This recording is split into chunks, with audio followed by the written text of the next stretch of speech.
tardes. Buenas tardes a todas las personas que nos ven a distancia en tiempo real.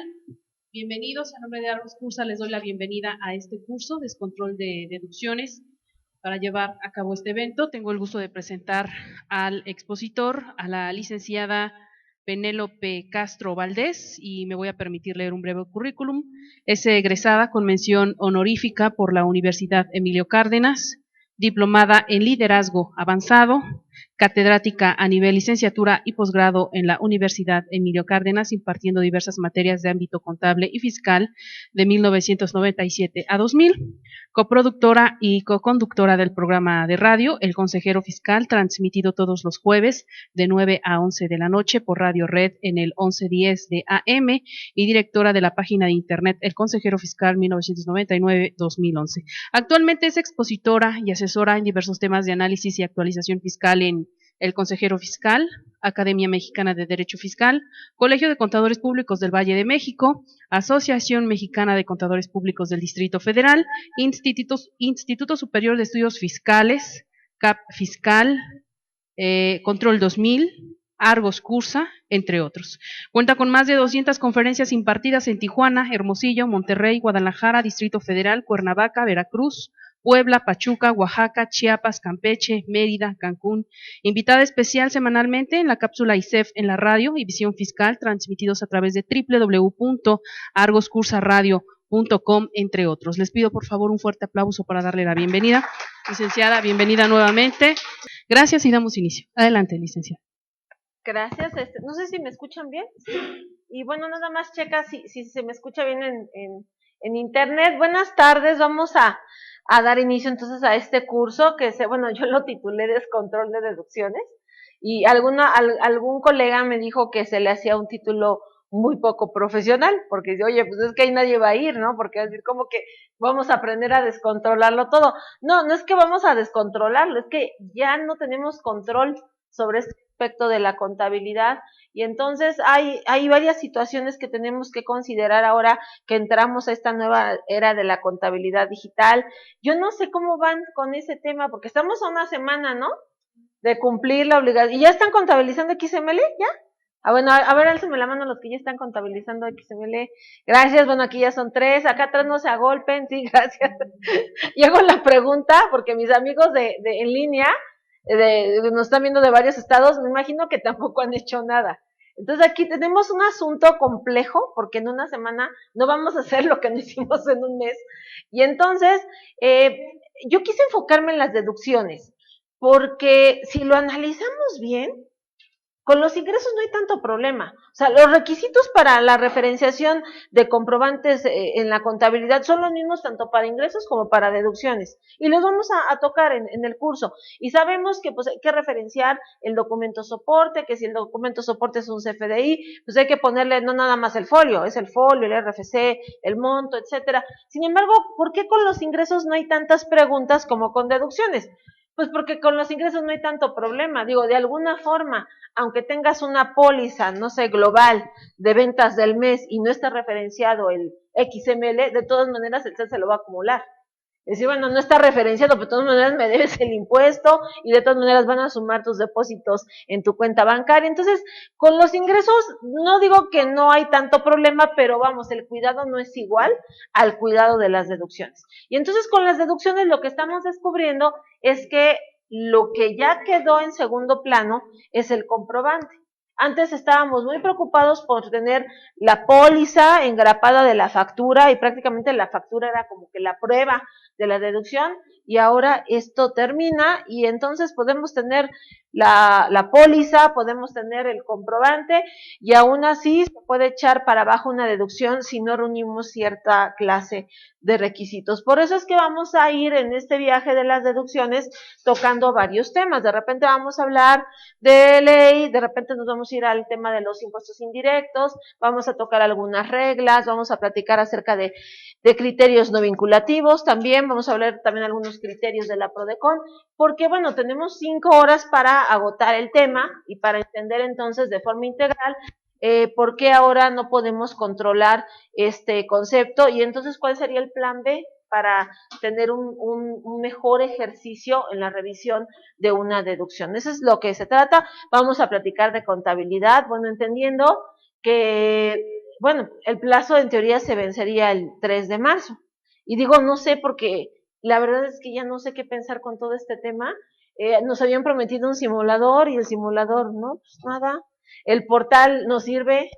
La gente que no se había inscrito al buzón ahora se quiere inscribir y no te deja inscribirte, es como macabro, ¿no? O sea, tuviste mucho tiempo ya cuando lo queremos hacer, ya no te deja inscribirte al buzón. Bueno, se tarda, lo que es que tienes que hacerle varios intentos hasta que te deja accesar. Y entonces tenemos aquí la duda de si a lo mejor habrá o no habrá prórroga. Entonces me gustaría hacer así, que hiciéramos una especie de encuesta generalizada y al final del curso, pues ver cómo queda el marcador. ¿Qué opinan ustedes? ¿Qué les dice su sombrerito rojo? ¿Creen que va a haber prórroga o creen que a lo mejor no va a haber prórroga? Sería interesante ver la percepción que tenemos varios conectados. Sin embargo, aquí también tenemos el asunto de que está ahí una discrepancia con el tema de las fechas, ¿no? De que yo digo que es 3 de marzo y hay gente que dice que es 4 porque el primero cayó en domingo.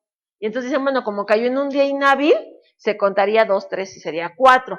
Pero ahí yo tengo otro criterio, porque el Código Fiscal se refiere a los días hábiles cuando tienen que ver con obligaciones de pago. Si aquí tuviéramos que pagar algo, sí, porque no están trabajando los bancos, el sistema financiero no trabaja los días inhábiles, por eso se habilita hasta el siguiente. Pero aquí esto no tiene nada que ver con pagos de contribuciones, entonces es como las informativas, ¿no? Que se vencieron el 15 de febrero y cayó en domingo. Y yo me imagino que la mayoría el domingo estuvo mandando informativas. Entonces, en este tema, mucho de poder comprender mejor el asunto de las deducciones, también se trata de que tengamos un poquito de sentido común y entendamos que hay características más importantes que otras. Y de alguna manera, yo creo que todos tus clientes alguna vez te han preguntado, sobre todo cuando se dan de alta en el SAT, ¿y qué puedo deducir, contador? ¿No? Y así como que, hay que darles una cátedra, ¿no? De qué se puede deducir. Y esa creo que es la pregunta más difícil del curso porque en algunas ocasiones yo con mis clientes manejaba la práctica de decirles que básicamente se puede deducir lo que no se come, para hacerlo muy sencillo. Pero ahora ha evolucionado tanto este tema que, bueno, aunque no se lo coman, hay situaciones que no se pueden deducir. Entonces, hay una característica principal en las deducciones y es que tiene que ser estrictamente indispensable para los fines de la actividad del contribuyente. Esa es la característica principal. Y aquí nos podemos estar todo un día platicando acerca de lo que es estrictamente indispensable. ¿Por qué? Porque es algo muy subjetivo. ¿Qué es lo que necesitas para llevar a cabo tus fines? Y aquí sacan a los donativos, porque los donativos no son un gasto estrictamente indispensable. La naturaleza del donativo más bien es de apoyar a una organización, de apoyar una causa, pero bueno, quitando ese concepto, en los demás casos sería la principal característica de una deducción. Y entonces aquí, pues para cada giro hay circunstancias distintas, y entonces tenemos que involucrarnos mucho con la actividad del contribuyente para saber qué se puede o qué no se puede deducir. En alguna ocasión me tocó participar en un peritaje para un asunto con Luis Miguel. Y entonces, hablando con los contadores, pues había muchas deducciones que obviamente, pues no, o sea, va para atrás, para atrás, para atrás. Yo te puedo decir que se le pudo salvar todo, excepto los perfumes. ¿Por qué? Porque su categoría de figura pública, de repente está muy cuestionado el tema de la ropa, de la imagen, y bueno, cuando hablamos de una figura pública, de casos donde la imagen cuenta, pues eso es estrictamente indispensable, se puede demostrar.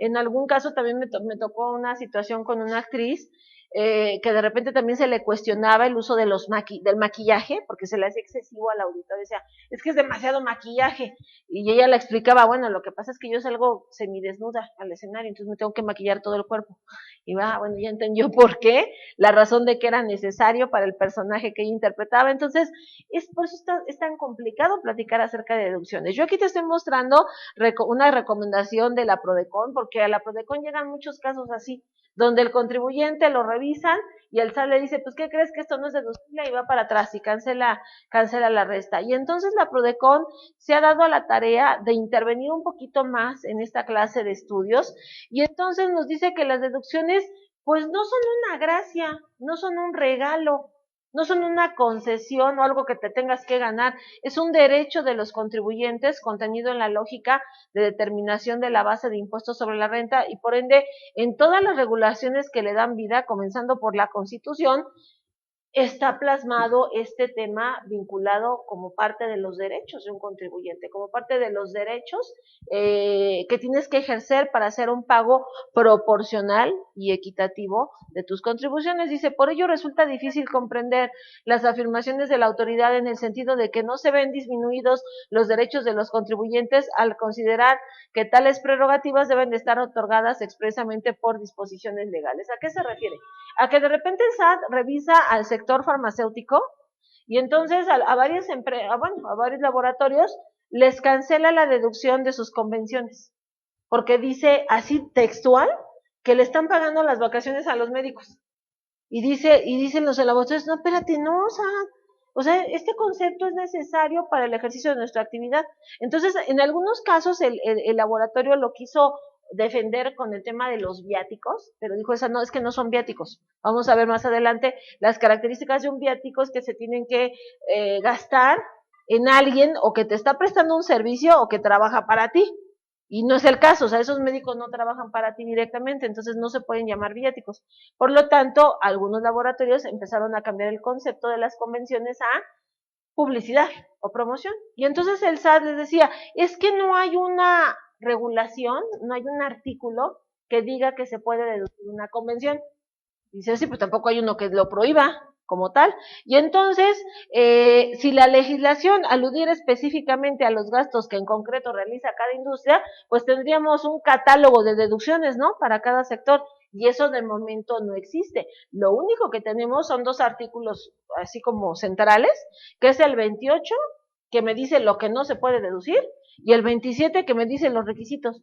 Y lo que nosotros hacemos es establecer una interpretación entre los dos. O sea, buscamos los requisitos en el 27 y si no está prohibido en el 28, pues entonces va. Y por esa razón es que el sector farmacéutico establece la defensa del por qué son deducibles las convenciones, porque le dice al SAT, mira, para mí es un gasto estrictamente indispensable. ¿Por qué? Porque yo necesito dar a conocer los beneficios de mis productos, de mis medicamentos. Y desafortunadamente yo no puedo utilizar un mecanismo de promoción, como es a lo mejor un anuncio en televisión o un espectacular, porque hay una ley general de salud que establece que yo no le puedo dar a conocer información de este tipo a cualquier persona, solo a un profesional de la salud.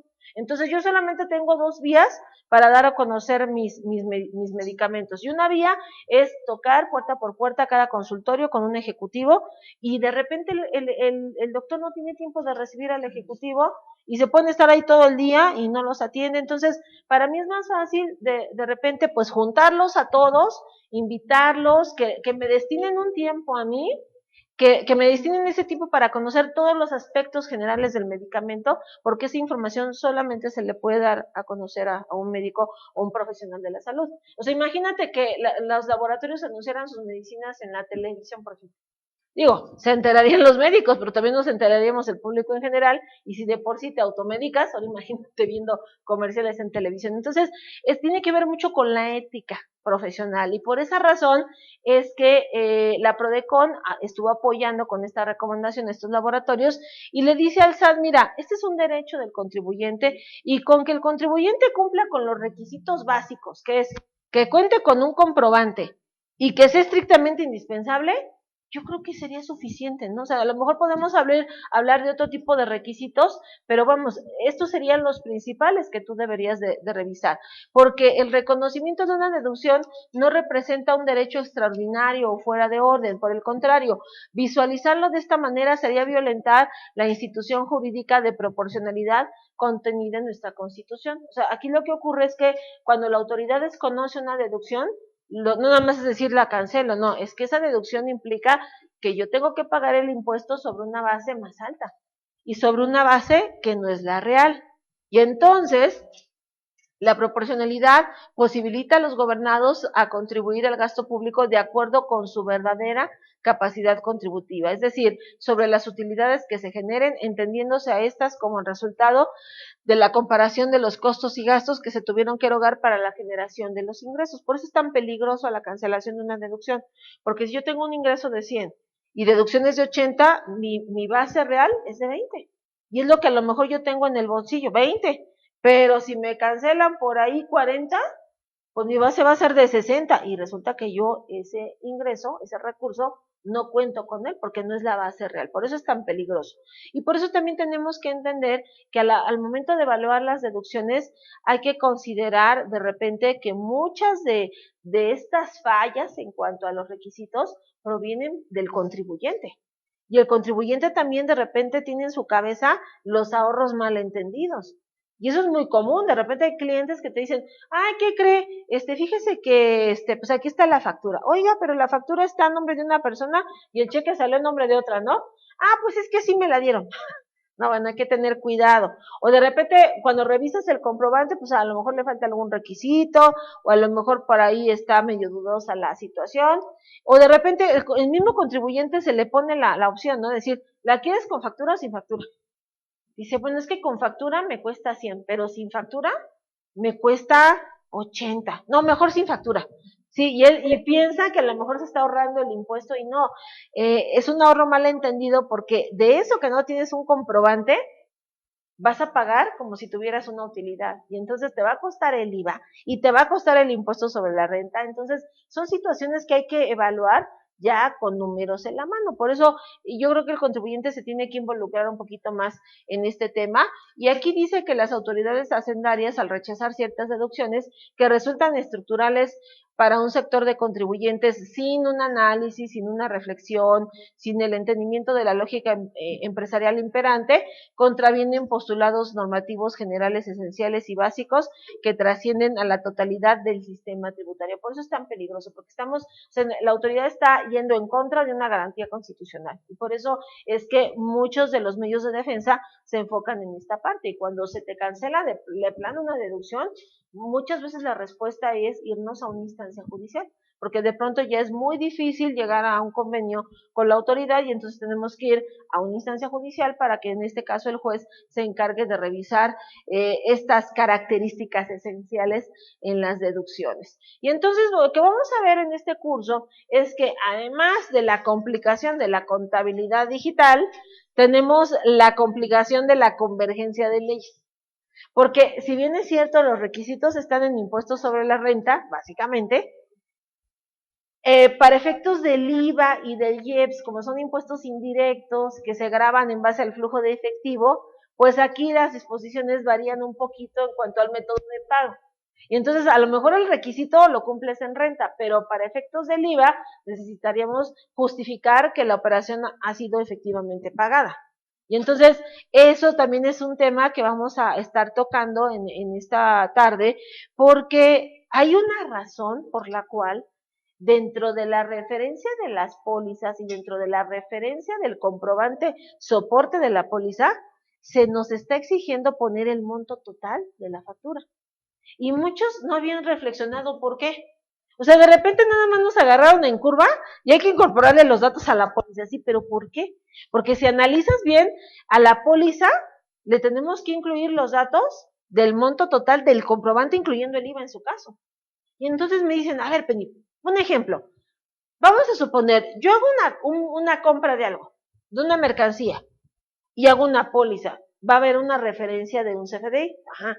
Y en ese CFDI va a aparecer el monto total del CFDI. Ok. Y después tengo otra póliza. Y en esa otra póliza pago la mitad de esa factura. Aunque yo pague la mitad de la factura, en la referencia va a aparecer el monto total. ¿Sí?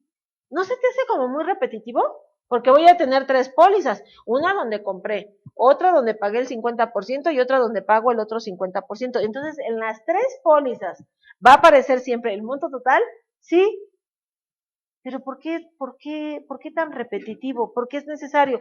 Porque a través de la comparación de los datos de tu registro contable con el dato del comprobante, la autoridad puede determinar esos efectos que necesita conocer para complementar bien el análisis de tu registro. Entonces, al estudiar 3 pólizas donde vamos a encontrar la misma referencia, pero 2 que se refieren al pago, está una por el 50% y otra por el otro 50%, y compararlo con el monto total, lo que descubre el SAT es que la operación no fue pagada en una sola exhibición, que fue pagada en partes. Y una parte a lo mejor fue en un mes, y otra parte fue en otro mes, o incluso puede analizar a través de la comparación con el comprobante, si de ese comprobante estás aplicando el 100% de la deducción o estás aplicando una deducción parcial, o si estás acreditando todo el IVA o nada más estás acreditando una proporción. Por eso vamos a hacer algunos ejercicios que nos van a ayudar a entender un poquito mejor cómo impacta esto de la referencia de los comprobantes en la contabilidad. Incluso no es la única referencia con la que vamos a estar lidiando. Otra de las referencias interesantes es que, si recuerdas, vamos a verlo también, dentro de las pólizas hay que indicar si la operación se pagó con cheque o con transferencia, los datos del cheque o la transferencia. Y de pronto también, como cuando no hemos dimensionado hasta dónde nos va a llevar esa referenciación en las pólizas contables. Y es que resulta que la autoridad, precisamente como en algunos casos tiene que verificar el método de pago para garantizar una deducción, pues se va hasta las últimas consecuencias. Y por eso te transcribo esta jurisprudencia.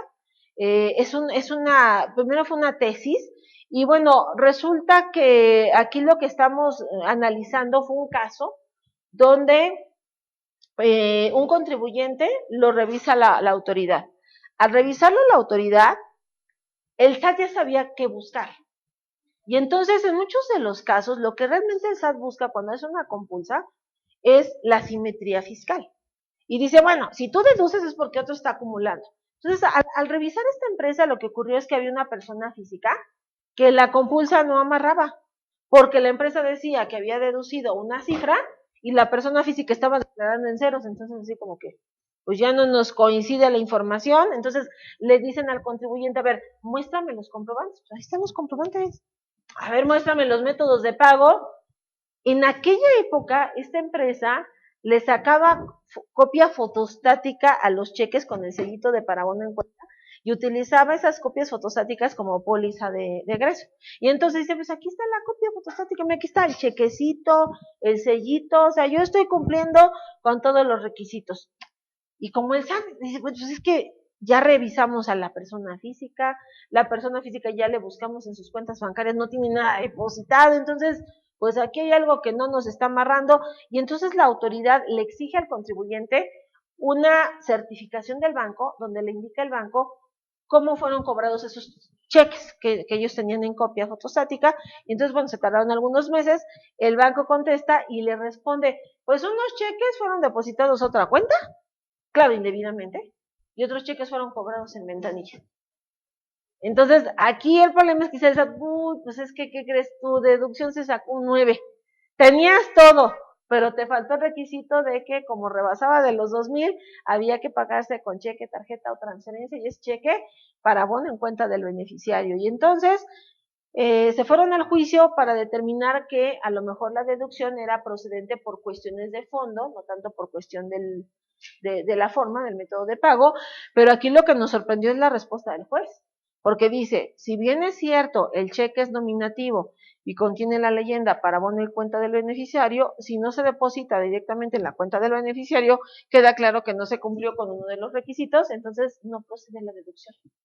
Por eso el tema es tan delicado, porque hay gente que me dice, oye, Pini, pero aquí no es responsabilidad del empresario, o sea, pues no vamos a andar persiguiendo a nuestros proveedores para que vayan y depositen del banco en su cuenta sus cheques. No, pero precisamente por esa razón, en muchos de los casos, hemos optado por utilizar mejor la transferencia electrónica y dejar de lado un poquito el tema de los cheques, porque efectivamente aquí, pues ya no tienes tú el control. Y aunque el banco hizo algo indebido, porque no debió de haber pagado esos cheques en ventanilla, pero bueno, a ver, ahora víntate otro esquema de denuncia con el banco. Y bueno, o sea, finalmente aquí el contribuyente eres tú y a ti es el que le están cancelando la deducción. Por eso es que les comentaba que vamos a estar así como siempre con el tema de que ya no vamos a poder controlar todas las cosas. Y entonces aquí lo que dio pauta a esta clase de revisión fue la falta de simetría fiscal. Si en un momento dado hubiera coincidido la información de la empresa que deduce con la información de la persona física que acumula,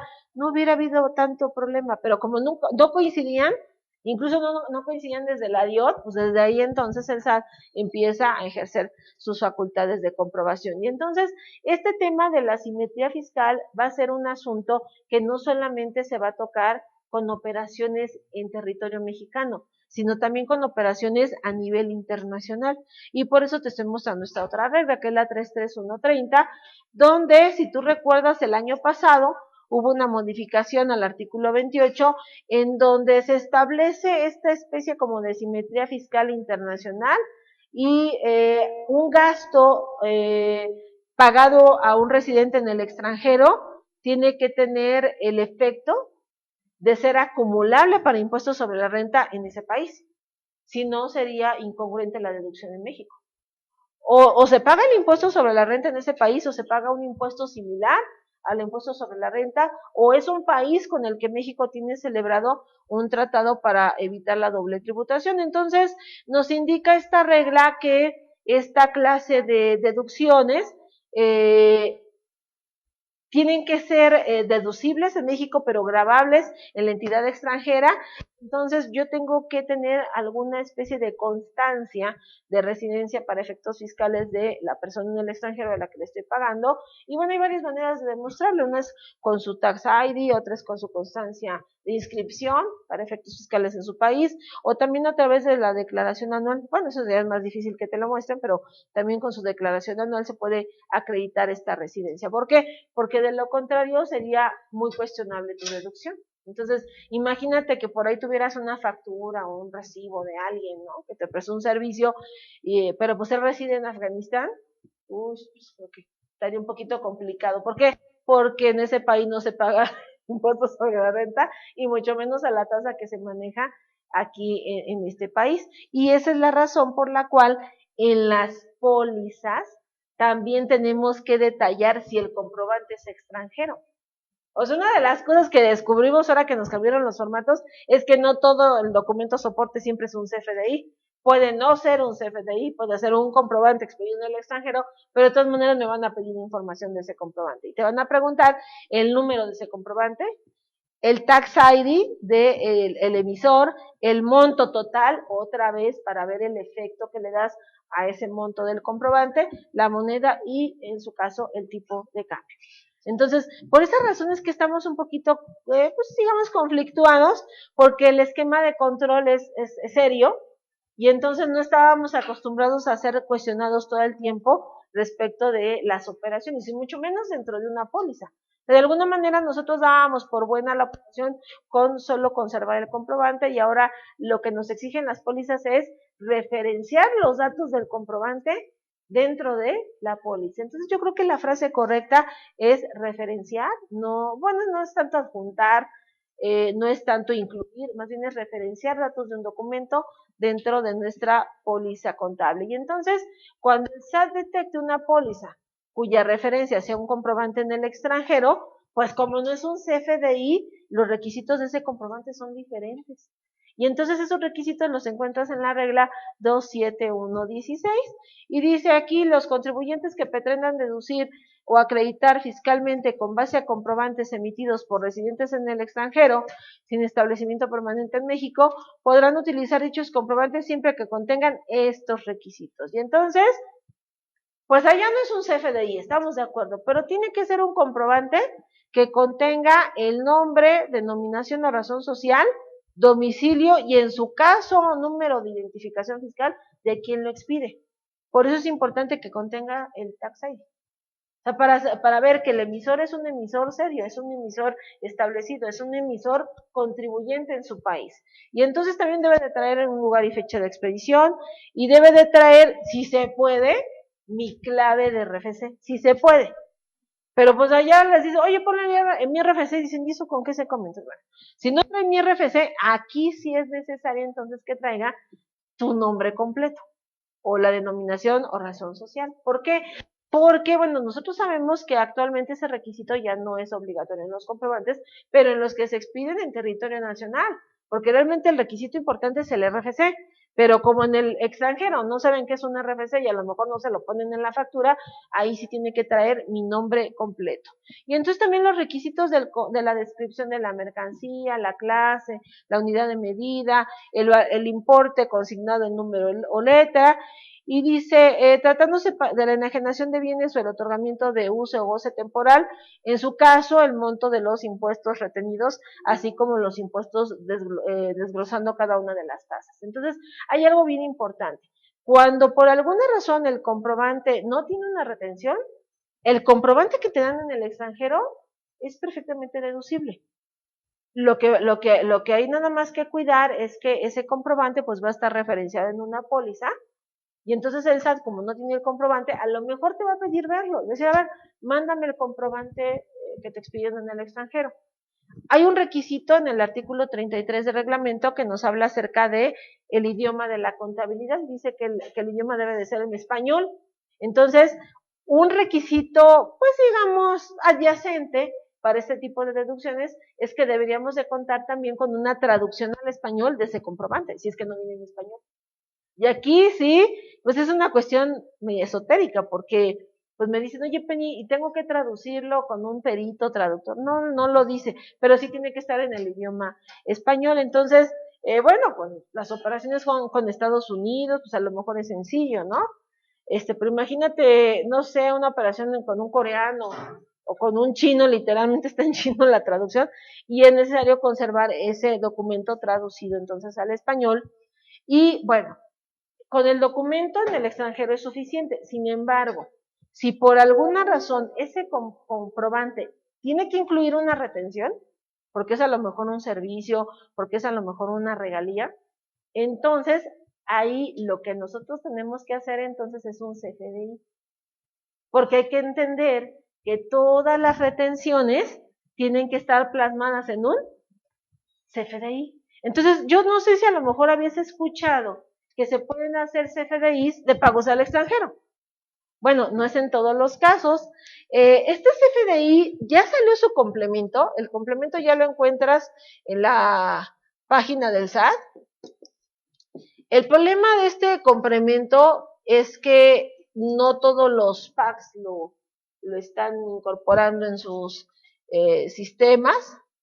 Y en algunos casos, pues tiene un costo adicional el utilizar esta clase como de comprobante. Entonces, bueno, para que no se te complique tanto la vida con este asunto del CFDI, una opción, un plan B para hacer este comprobante sería irnos a la página del SAT. Y entonces conocemos el sistema integral de facturación de la página del SAT. Acuérdense que es un machote generalizado. Y entonces aquí, en este comprobante, le vamos a poner los datos del emisor, que en este caso el que emite el comprobante es la empresa o el contribuyente mexicano. Los datos del receptor es el contribuyente extranjero, que como no tiene un RFC, utilizaríamos el RFC genérico para los extranjeros. Es un comprobante con efecto egreso, eso es muy importante, no es de ingreso, es de egreso porque es como una especie de autofactura. Y entonces hacemos en la descripción del comprobante qué servicio estamos pagando o qué regalías estamos pagando, incluimos el importe, y abajo ya ven que viene un complemento que dice retenciones. Y en ese complemento, pues seleccionamos la retención de ISR, ponemos el monto, lo timbramos y listo. Pero entonces la pregunta que me hacen es, ¿y entonces qué comprobante referenció en la póliza, Penny? ¿Referenciamos el extranjero o el CFDI? No, ya referenciarías el CFDI, porque lo que le da validez a tu deducción no viene en la retención. Pero es porque ahí se incluye una retención. Si el comprobante no incluye una retención, no necesitas hacer esto. Y entonces lo que referencias es el comprobante en el extranjero. Por eso resultó muy interesante todo esto de la identificación de los soportes en la contabilidad. Y bueno, con las retenciones no es la única precaución que tenemos que cuidar. Las retenciones implican no solamente que estén plasmadas en un CFDI, sino que implican el tema de que hay que enterar las retenciones y el tema también de que hay que emitir una declaración informativa. Por eso corrimos el domingo, ¿no? Para mandar la informativa. Yo no sé cómo les fue a mis amigos del sureste del país, porque ellos estaban de carnaval. Y según me habían dicho, por ejemplo, en Cozumel, decían que iban a suspender labores, que se iban a despedir de la contabilidad tradicional, que se iban a dar su espacio para divertirse, y ya que por ahí del 17, ¿no? Creo que iban a recobrar sus actividades normales. Eso no lo tenemos en el centro del país, mucho menos en el norte, pero hubiera sido una práctica interesante, ¿no? Destinar esta cuaresma, ¿no? Para despedirnos de un sistema tradicional y ya retomar el tema con mejor oportunidad después. Entonces, por eso es tan importante cuidar el asunto de las retenciones. En alguna situación me tocó un caso, acuérdense que yo no tengo clientes normales, y me tocó un caso de un cliente que precisamente llegó conmigo y ya traía un desorden de un ejercicio pasado, y llegó conmigo porque ya traía una revisión. Y entonces él me argumentaba que bueno, que pues por ahí se había quedado sin lana, no había pagado sus retenciones de noviembre y de diciembre del tema de los salarios, pero lo demás había cumplido con sus obligaciones. Entonces, que el auditor le había comentado que los sueldos no los iba a poder restar porque no había enterado las retenciones de esos 2 meses. Entonces él me preguntaba si podíamos hacer a lo mejor una consulta o algo a la Prodecon para ver si ellos lo podían apoyar, porque el auditor decía que no.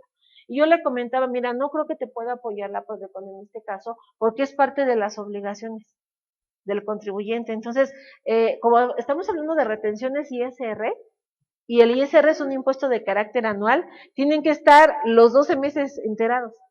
Y si no están los 12 meses enterados, entonces no están las retenciones completas y considero que no procedería tu deducción. Por eso es que estamos tan preocupados con el tema de los requisitos de forma. Y bueno, también por eso en algunos casos a algunos de ustedes les preocupa el tema de la emisión de las constancias, porque es parte también de los requisitos de las retenciones. Sin embargo, con las constancias hay que tomárnoslo con calma. Las constancias realmente ya no son, pues digamos, un requisito necesario. ¿Por qué? Porque realmente la constancia es el CFDI. Entonces, en estricto sentido, ya no tienes que hacer constancias de retenciones.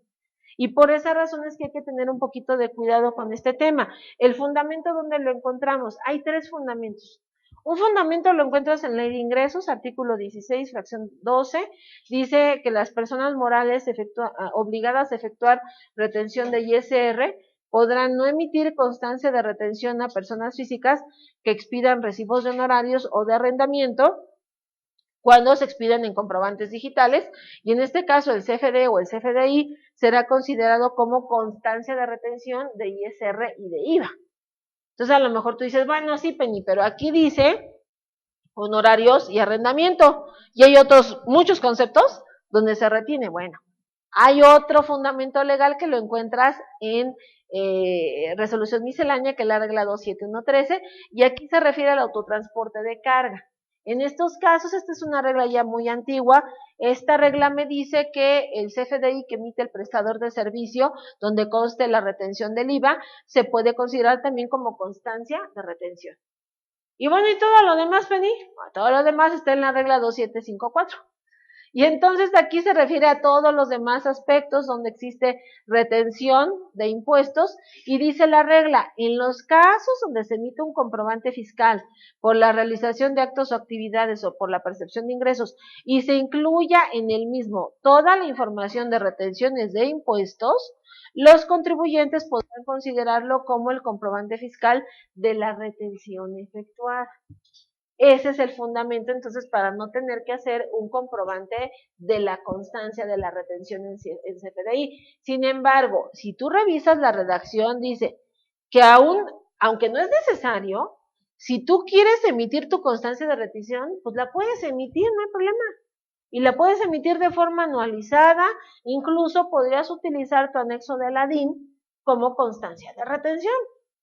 Pero bueno, es si quieres, entendiendo que hay regímenes fiscales donde sería injusto no darles una constancia de retención. ¿Cómo qué casos? Como los asalariados, por ejemplo.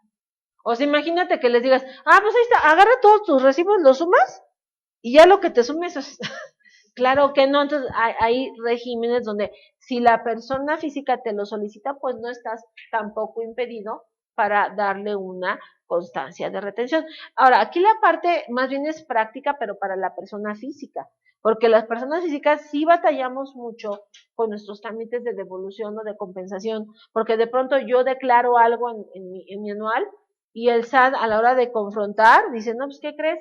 Que tu retenedor dice que ni te conoce, Penny.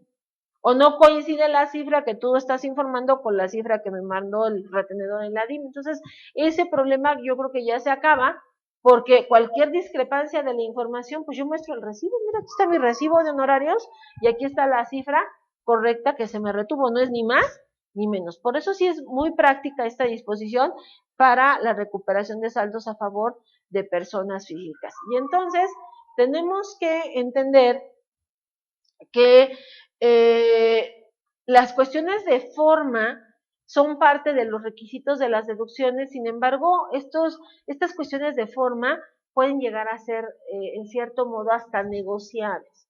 Este es un criterio de la PRODECON, donde se refieren precisamente a la DIM. Hubo un caso, por eso les digo que yo no tengo clientes normales, hubo un caso en el 2013 que me pasó con un contribuyente de la Administración Oriente del Distrito Federal. Esa administración yo considero que es de las más caóticas del DF. Y eso que la más grande es realmente la del estado, la de Tlalnepantla. Sin embargo, esa de Oriente siempre ha tenido como que la fama de ser la que está ubicada en el lugar más feíto, como que ser muy conflictiva, como que de repente ahí sacan muchos como proyectos piloto. Y entonces lo que nos pasó en el 2013 es que por alguna razón mi contribuyente se fue de viaje. No teníamos la clave, la contraseña fortalecida, cuando en aquella época era clave CIEC, y entonces no pudimos mandar la DIM el 15 de febrero. Tuvimos que esperar a que él regresara para fortalecerla, porque no tenía tampoco la FIEL vigente, entonces ya que regresó y hicimos el trámite, mandamos la famosa DIM, pero no la mandamos el 15 de febrero, la mandamos creo que el 26 o algo así. Entonces, pues pasaron los meses, y al cabo de ciertos meses, en mayo, nos llega una invitación similar a las que están llegando, donde te dicen que encuentran irregularidades, inconsistencias y no sé qué tanto más. No te dicen qué, no me dicen que te presentes, ¿no? En la tarde, y pues ahí vamos en la tarde, va el contribuyente, y éramos en la oficina como unas 50 personas.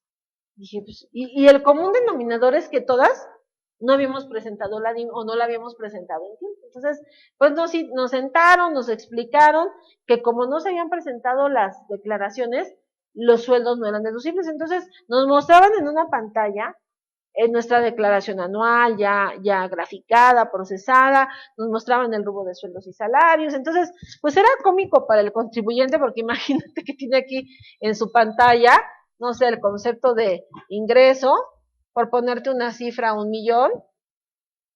Luego por acá tenemos deducciones, 800,000, tenemos una base de 200,000 y pues la persona pues pagó su impuesto sobre la renta. Sin embargo, de estas deducciones de la declaración anual, 500,000 era por el concepto de sueldos y salarios, contribuciones de seguridad social, etcétera. Entonces dice el SAT, bueno, esto lo cancelamos. Y entonces tu deducción no podría ser entonces de 800, tendría que ser de 300.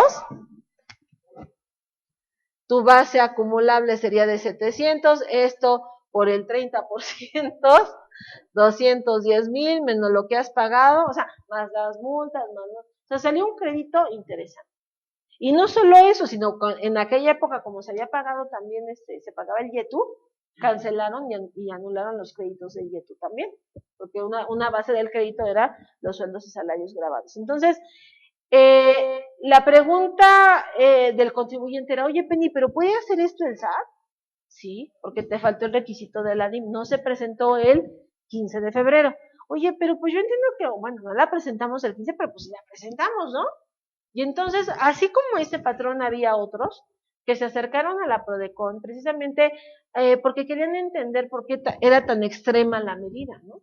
Y entonces la PRODECON tuvo un acercamiento con el administrador y de ahí surge primero fue una recomendación y después se convirtió ya en un criterio en donde dice, bueno, en este contexto, ante el incumplimiento o cumplimiento extemporáneo de obligaciones formales como lo es la presentación de la DIM, la autoridad que actúa en aras de respetar los derechos sustantivos de los contribuyentes debería valorar preponderantemente los requisitos de fondo antes de los formales. Y entonces la recomendación que hizo, bueno, ok, pues múltalo, porque a lo mejor no te la presentó en tiempo, pero no le anules así de tajo su deducción, porque para el contribuyente era una deducción considerable. Entonces, hay que entender que esto va a ser como el pan de todos los días, en donde vamos a observar un mejor control de las autoridades y en tiempo real. O sea, esto te digo, fue en febrero y ellos así como que hasta mayo se dieron cuenta, pero ahora se van a dar cuenta en tiempo real cuando muchas de estas obligaciones no se están cumpliendo adecuadamente. Y eso agrégale que vamos a estar mandando a la balanza cada mes, pues también va a haber mucha información implícita en los registros de nuestra balanza. Por eso hay que tener un poquito más de precaución con estos conceptos y por eso uno de los requerimientos que en el momento actual es reclamado mundialmente por los particulares a las diversas autoridades hacendarias es el de tener conciencia comercial.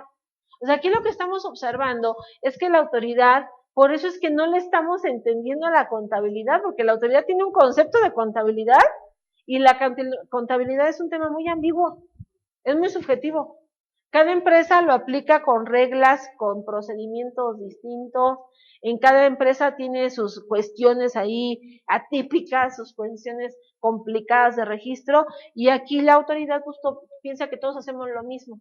Piensa que todos nada más hacemos 10 pólizas al mes, que todos somos como una empresa comercial, y no es así, y por eso es que estamos exigiendo un poquito más de comprensión a la conciencia comercial. Y bueno, aquí lo complicado es que el segundo requisito más importante, después de que sean estrictamente indispensables, es que deben de estar debidamente registradas en contabilidad y que se resten solamente una vez. Entonces, por eso nos está preocupando el tema de la contabilidad.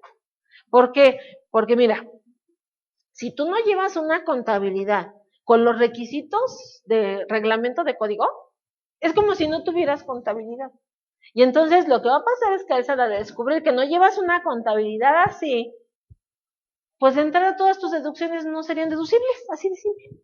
Por eso nos está preocupando tanto el tema de registrarla, de soportarla, de reunir los requisitos de la póliza, etcétera, etcétera. Entonces, voy a checar nada más rápido algunas preguntas de internet. Mari Beltrán de Culiacán me dice, tengo el comprobante por el monto total de la operación. Por los abonos que doy al proveedor no me expides FDI por esos abonos, o sea, los comprobantes en parcialidades. ¿Esta situación me generará que no sea deducible el gasto? Pues en estricto sentido sí, porque acuérdense que por eso hay comprobantes de parcialidades. Pero mira, Mari, voy a ser muy honesta contigo. En ningún estado de la República los quieren hacer, porque hay mucha confusión. Hay gente que siente que se duplica. No se duplica nada. O sea, lo que ocurre con ese comprobante es que ese comprobante de parcialidades nada más es un comprobante que ampara el pago de una operación. Entonces, estos comprobantes de parcialidades realmente no tendrían por qué duplicarse. Sí son un CFDI, sí, son un comprobante de ingreso. Sin embargo, si yo tengo una operación de 100 y este es el comprobante total, y después tengo dos pagos, uno de 50 y otro de 50, yo tendría que generar dos FDIs adicionales. Pero la manera para que estos no se dupliquen es poniéndole en el concepto los datos del comprobante total y ponerle al concepto que este es un pago a cuenta o un pago de la parcialidad número X del comprobante número tal de fecha emitido y todos los datos de ese comprobante para al hacer referencia a se entiende que depende de acá y el comprobante origen siempre es el del 100%. Pero eso en la práctica no lo estamos haciendo. Entonces, yo voy a ser muy honesta con Mari. Había una regla hace 2 años que nos decía que no eran necesarios estos comprobantes en parcialidades, pues porque la gente no los quería hacer.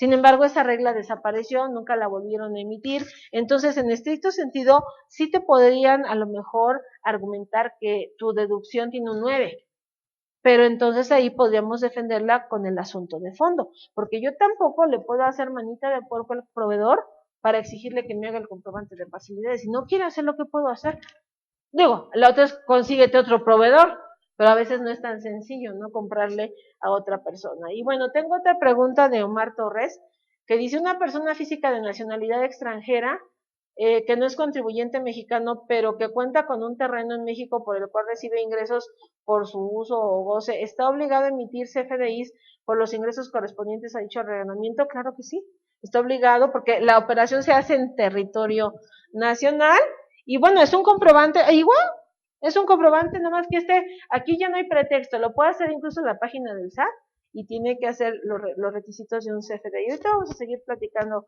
del tema. Y me dice Aurelio de Chiapas, dice, pagos superiores a 2,000 pesos mediante cheque, tarjeta de crédito, servicios, etcétera. Dice, efectuar el pago de las erogaciones relativas a sus compras e inversiones cuyo importe sea inferior a 2,000 mediante cheque, tarjeta de crédito, de débito. ¿Qué pasa con el RIF? ¿No tiene obligación de pagar con transferencia? No, lo que pasa es que para RIF se le da una opción, el pago con la transferencia, si es que maneja una cuenta. Lo que pasa es que RIF es muy difícil que utilicen una banca electrónica y por eso se menciona el cheque, la tarjeta de débito, el monedero electrónico, pues si utilizara una transferencia sería totalmente válido. O sea, aquí lo que importa es que esté implicado el sistema financiero.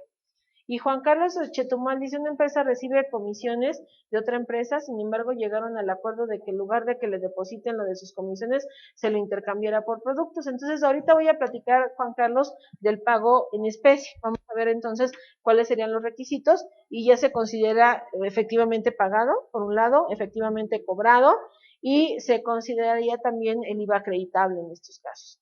Julieta de Chihuahua dice, ¿qué pasa en el caso de los pedimentos? Nos mencionan que no manejan XML, ¿son deducibles? Claro que sí. Los pedimentos aduanales es como un comprobante en el extranjero, es un comprobante que trae datos de la operación en el extranjero, trae el IVA pagado, no es un XML, pero es deducible, porque la póliza dice, mira, me vas a indicar el documento soporte, aunque no sea un CFDI, y yo entenderé que si no es un CFDI, a lo mejor tendré que verificar el comprobante, pero sí es perfectamente deducible la operación. Y entonces, lo que yo les estoy mostrando en pantalla es el ejemplo de una póliza en XML. Esto es lo que va a ver el SAT cuando tú le mandes tus pólizas. Y entonces el SAT lo que va a ver es un registro, un asiento contable, donde ve que aquí hay un cargo a la cuenta de inventarios, un cargo a la cuenta de IEPS acreditable pendiente de pago y un abono a proveedores. Y en cada partida aparece la referencia del CFDI y aparece la referencia del RFC, el monto del comprobante y el folio fiscal. Y entonces la pregunta es, oye, pero aparece en cada transacción vencida. Y es el mismo dato, sí, y no es muy repetitivo, no, porque a través de esta referenciación el SAT sabe o entiende un poquito mejor la aplicación que hiciste de este comprobante por 877 pesos. Y sabe que una parte es un concepto de deducción, otra parte es un impuesto y el total está provisionado porque no fue pagado todavía efectivamente. Pero esto es lo que recibe el SAT cuando ve tus pólizas. ¿En esta póliza se incluye el CFDI? Claro que no. Nomás está la referencia del CFDI. Y entonces dice el SAT, ya vi tu póliza. Y ya vi el documento soporte de esta póliza. Y es un CFDI. Y yo lo tengo. Está en mi repositorio. Y coincide con lo que yo tengo. Está bien. Pero si ve que el documento soporte no es un CFDI, si ve que es un comprobante en el extranjero, o si ve que es un contrato, o si ve que es el pedimento aduanal, ¿qué crees que diga el SAT? No lo tengo. A ver, mándamelo. Pues sí, para ver qué dice, ¿no? Para ver la congruencia entonces con el registro. Por eso es que el reto aquí con la contabilidad es que estos documentos soporte, dice el anexo 24, se tienen que referenciar tanto en la provisión como en el cobro o pago. Y entonces yo voy a ser muy honesta con todos ustedes. En la provisión es sencillo, porque el sistema carga el XML, pero en el pago ya no. Porque si yo abro una póliza y le digo al sistema, cárgame el XML, me vuelve a hacer esto. y yo ya no quiero eso, yo ya voy a hacer un asiento de pago, es un asiento contrario, es un asiento donde yo más bien ahora cargo a proveedores y ahora vamos a abonar a bancos o a otro concepto. Entonces, cuando yo hago el asiento inverso, el sistema ya no me lo hace automáticamente. Entonces, en este asiento donde estoy cargando a proveedores y estoy abonando a bancos, le tengo que incluir la referencia del CFDI, ¿verdad? Ok. Pero ¿se la voy a incluir en el momento que estoy haciendo el registro? Sí. La cosa es que ya no va a ser automática. La cosa es que a lo mejor voy a tener que abrir aquí el auxiliar de folios o un complemento para agregarle esos datos. Pues no digo que manualmente, pero sí por lo menos copiando y pegando los folios. Porque el sistema ya a lo mejor ya no me lo carga automáticamente como en el caso de cargar el XML. Y entonces, la verdad, tú te vas a tardar mucho en las pólizas de ingresos y egresos. ¿Por qué? Porque en esas pólizas, como el sistema no te lo hace automáticamente, lo vas a tener que hacer tú. Entonces voy a ser honesta con ustedes. La contabilidad digital no es algo que vamos a resolver en la primera sentada o en la primera vuelta. A lo mejor te vas a tener que aventar 2 o 3, yo no sé. Y entonces tú no puedes detener tu proceso de registro contable. ¿Por qué? Porque si te detienes, no vas a terminar para el día 17 hacer el pago provisional. Y eso todavía es mucho más peligroso. Entonces, mi recomendación es, tú te metes, registras, y donde se pueda cargar automáticamente, pues lo cargas. Y donde no se pueda cargar automáticamente, pues nada más lo registras. Y ya con más tiempito después, te metes, vuelves a abrir la póliza y le agregas los datos que te faltan. No va a haber opción. ¿Por qué? Porque un contador me preguntó eso, me dice, oye Penny, es que no acabo. ¿Y sabes qué pasa? Que yo, por ejemplo, en el caso de la cobranza, yo sí sé qué cliente me está pagando, pero no sé todavía qué facturas, tengo que depurar para ver qué facturas me pagan. Entonces, uy, si me pongo a depurar, y no, pues no acabo. Mira, tú cárgale a bancos, le abonas al cliente, y ya cuando sepas que a lo mejor te pagó 3 facturas, pues volvemos a abrir la póliza y ya le incluyen los 3 folios de las facturas que te está pagando. Pues sí, porque no vamos a terminar. Y desafortunadamente, pues le vamos a hacer así. A ver, compañera, entonces, ahí en el micrófono nada más, por favor, para que te escuchen. Tenía en este ejemplo que pusiste, ¿qué pasa con el IVA? ¿Te lo puedes acreditar en los pagos parciales aunque no te maneje tu proveedor de la factura? Sí, pues sí. Porque aquí el requisito es el método de pago, es que esté efectivamente pagado. Y entonces tu comprobante, pues ahí no sería el comprobante de parcialidad, sería pues la transferencia o el cheque que le hiciste. Pero pues sí. Bueno, por ejemplo, nosotros tenemos un caso con un proveedor que todavía eran facturas de papel. Teníamos un peque con el precio, es una cantidad mínima, pero bueno, ahorita mínimo. Pero teníamos un peque de precios. Entonces se detuvieron el pago de las facturas y todavía son de papel. Obviamente las estamos pagando por fin, conciliaron, ¿sabes qué? Sí, no, sí, bueno, que sí, que estas te hago nota de crédito, que estas no. ¿Sabes qué? Llegamos a tanto, me pagas esto, estas facturas y ya, ahí muere la deuda, pero se está pagando hasta ahorita.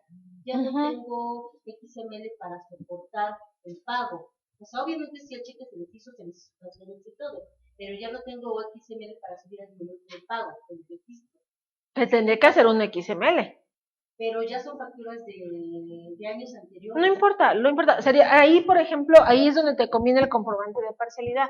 O sea, ese comprobante de parcialidad es un comprobante que acredita que le estás pagando una cantidad a cuenta de un comprobante en papel emitido en el 2000, no sé, 12, 11, de fecha X y el importe.